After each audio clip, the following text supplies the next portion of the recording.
Welcome back. Today, we're jumping into what's basically Chapter 3 of any good macroeconomics textbook, the classical model.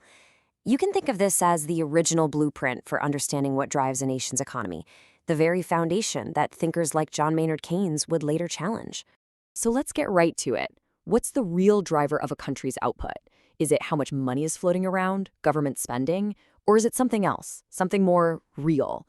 The classical economists had a very clear answer, and for its time, it was revolutionary. You see, before the classical school came along, the way people thought about economics was, well, different. The dominant idea was something called mercantilism, and it was about to have its entire view of wealth turned upside down. So you had the mercantilists, right? Their whole deal was, we're rich if we have a giant pile of gold. It was all about exporting goods to get gold and not importing anything that would make you spend that gold. But then, thinkers like Adam Smith came along and basically said, wait a minute, what good is a room full of gold if your people are starving? They totally flipped the script. They argued that real wealth isn't about shiny metal, it's about what your country can actually produce. And that is the absolute core of it. The classical model is all about real stuff.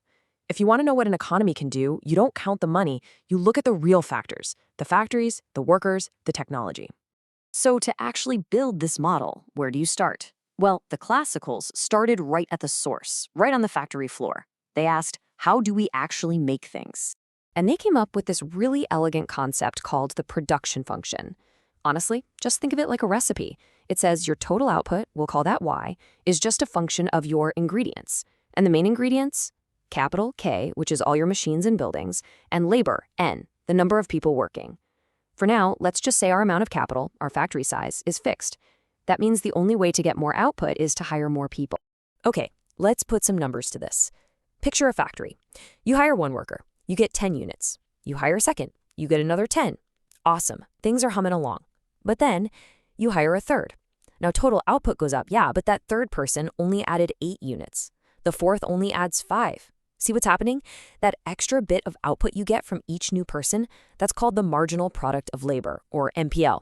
It's going down. And this chart? It's the perfect picture of a fundamental economic law, diminishing returns. It makes intuitive sense, right? You keep adding workers to the same factory, and pretty soon they're bumping elbows, waiting for a machine to free up. Total production still goes up, but each new person is a little less productive than the last. Okay, great. So we know output depends on the number of workers. But who decides how many workers there are? The classicals said, well, that's determined in the labor market. It's all about supply and demand. Let's tackle the demand side first. This comes from the businesses, the firms. If you're a manager, you're constantly asking yourself, should I hire another person? Is it worth it? And the classical answer is incredibly straightforward. A smart manager will keep hiring people right up to the point where what that person produces, their marginal product, is exactly equal to what they cost in real terms. Now, that phrase, in real terms, is super important.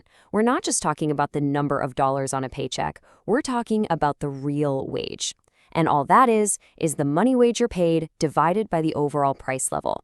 It's about what your paycheck can actually buy. So, the rule is simple. A firm hires until the extra stuff a worker makes is worth their real wage. All right, let's flip the script. What about the supply of labor? That's us. That's the decision every single one of us makes about whether to work and how much. And really, it's all about a trade-off, isn't it?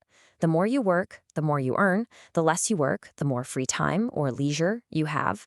We're all trying to find that sweet spot, balancing the desire for more stuff against the desire to just, relax.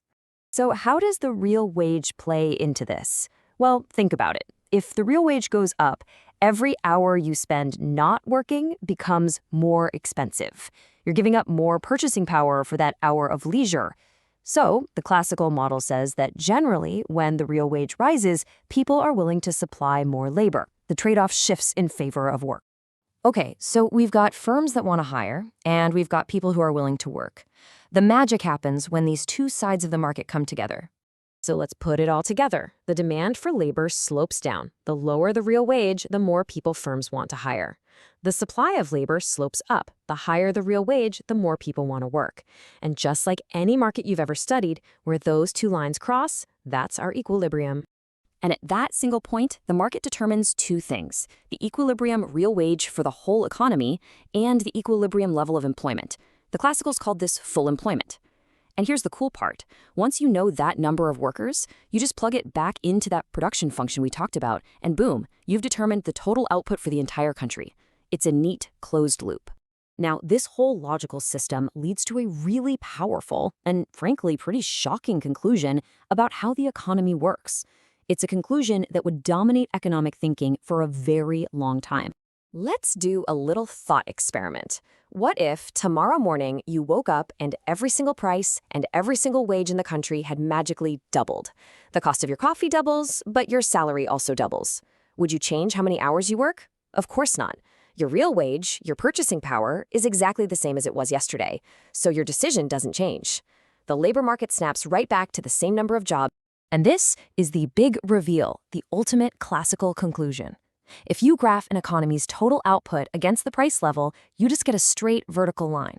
This is the classical aggregate supply curve. And what it's saying is that in this model, the total amount of stuff the economy can make is fixed. It doesn't matter what the price level is. The implication of this is just massive. It means that things that affect overall demand, like how much the government spends or how much money is printed, they can't change the long-run productive capacity of the economy.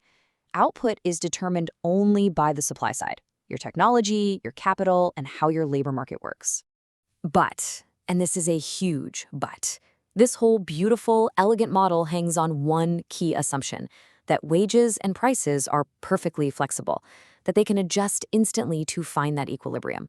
So what happens if they can't? What if wages get sticky and refuse to fall, even when lots of people are out of work? Well, asking that question is what set the stage for the next great economic revolution.